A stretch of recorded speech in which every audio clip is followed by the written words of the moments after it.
¿Quién nos podrá decir esto? No se ha conocido la inflación de este mes de septiembre o del pasado mes de septiembre, 2.1%, pero para analizar, por supuesto, en profundidad lo tenemos a Alejandro Pegoraro en los estudios. Ale, buenas noches, ¿cómo estás? Buenas noches, Marco. Buenas noches, Elsa. ¿Cómo les va? Bueno, efectivamente el INDEC dio a conocer hoy el dato de inflación de septiembre que, previo al dato, ya se especulaba con que podía ubicarse por encima del 2%, dado la presión sobre todo del tipo de cambio que tuvimos durante septiembre, en un dólar que estuvo muy volátil y que eso iba a impactar obviamente en precios sumado a otros factores vinculados a precios regulados. Y efectivamente las expectativas estaban en torno al 2 o al 2,2%, fue finalmente 2,1%. En línea con lo que se esperaba, como decía antes, y de alguna manera el dato negativo es que es el primer mes desde abril pasado que los precios crecen por encima del 2%, ¿no? El gobierno intentó durante todos estos meses que el 2% sea el techo y que a partir de ahí empiece a mostrar números inferiores. Bueno, ahora tuvimos un septiembre un poquito más complicado al respecto. Vamos a ver una primer placa para ver cómo evolucionó en el año la inflación y qué se espera para fin de año. Bueno, como estamos viendo en pantalla, 3,7 había sido la inflación de abril, la de marzo, la más alta de todo el año. Luego empezó a caer por debajo del 2% hacia el mes de mayo y se mantuvo estable en ese nivel hasta el dato de septiembre que conocimos hoy de 2,1. El mercado, ¿qué espera para el trimestre último del año? A partir del documento que releva el Banco Central de expectativas de mercado, se espera un octubre con un 2%, un noviembre en torno al 2,1% y un diciembre también al 2%. Esto generaría que el cierre del 2025, o sea, el acumulado, mejor dicho, del 2025, termine con una inflación del 29,6%, un poco por encima de lo que el gobierno venía previendo en los últimos meses y que tornaría obviamente muy complicado esa expectativa o ese desafío del 10% anual para el año que viene que plantea el presupuesto nacional, ¿no? Pero, bueno, obviamente es una mejora respecto a lo que fue el 2024, pero no tan profunda quizás como se esperaba para este 2025. ¿Qué pasó en septiembre hacia adentro del país, ¿no? Dijimos 2,1% el dato nacional.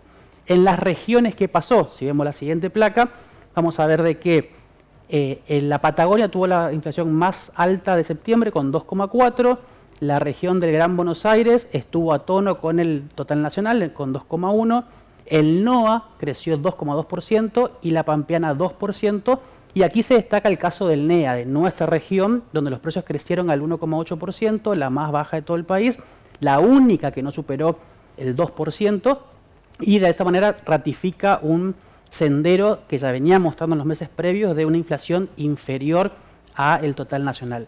¿Por qué ocurre esto? Básicamente porque hay algunos rubros en particular que tienen menos impacto, no porque aquí no suframos aumento de precios, sino que muchas veces los impactos de precios los hemos tenido meses antes, ¿no? Y venía retrasado en el resto del país, y eso hace que en los últimos meses se sienta un poquito menos porque ya tuvimos el impacto más duro en los meses previos. ¿Qué pasó en el NEA, particularmente en nuestra región, en el mes de septiembre? Para ver la última placa que preparamos, los tres rubros que más crecieron en la región del NEA fueron vivienda y servicios públicos, 2,7%. En este caso está muy explicado por la suba de alquiler de la vivienda, que creció 11,8%, el más alto en la región del NEA. Luego siguió transporte con 2,6%, muy traccionado por el aumento de los combustibles, que todos hemos visto durante el mes de septiembre y también lo que va de octubre, cómo crecieron los combustibles.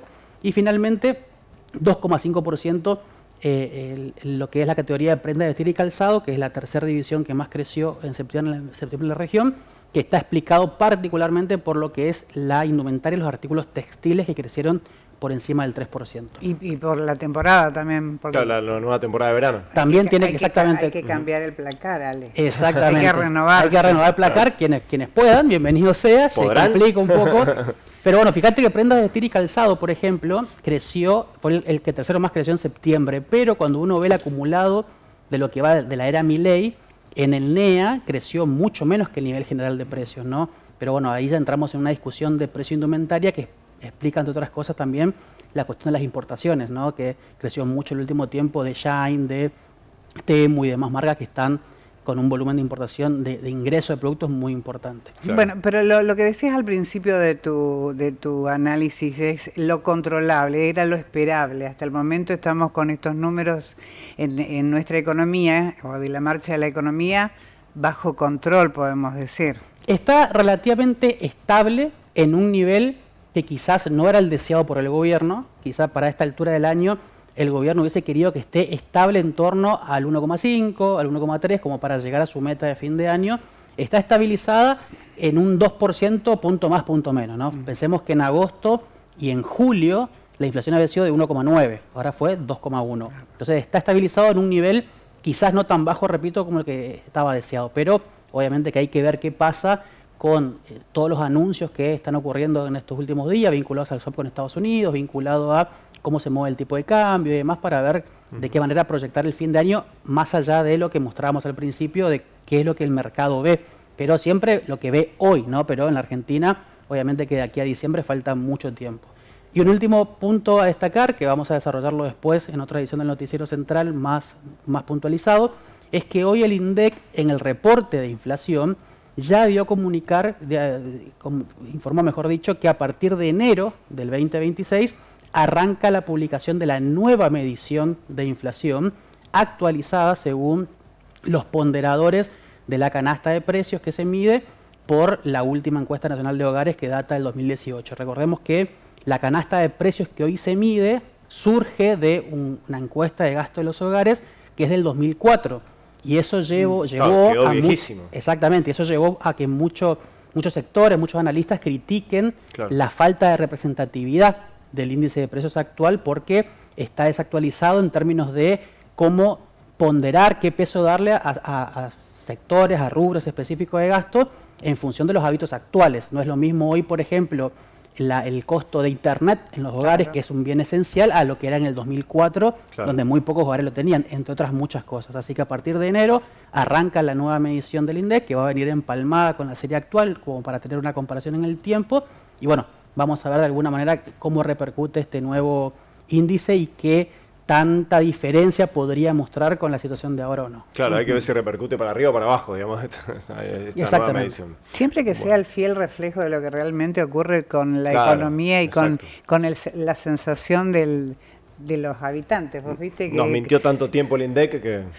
Por ahí decimos la inflación, pero en el bolsillo por ahí no se siente después. Pero bueno, son cuestiones bastante complicadas para medir, supongo, ¿no? Sí, sí, por supuesto. Una cosa es también el gasto propio de un hogar, de una familia, por la canasta de bienes y servicios que consume, y otra es una canasta mucho más amplia, ¿no? Pensemos que el INDEC mide, por ejemplo, restaurantes y hoteles dentro del índice de precio. Ahora, si una familia no come afuera y no viaja, no es un gasto que tiene, pero sí quizás gasta mucho más en alimentos o en pagar la luz, el agua o internet, como decíamos hoy, de lo que puede gastar una familia con mayores ingresos, y eso le repercute mucho más el aumento de esos rubros. Así que bueno, obviamente que esta actualización de alguna manera viene a intentar reflejar justamente los hábitos de consumo más adecuados a esta época y no tanto a la de 20 años atrás, que obviamente cambió muchísimo en el medio la dinámica de consumo de los hogares. Ale, gracias, muy amable como siempre y clarísimo. Gracias A ustedes.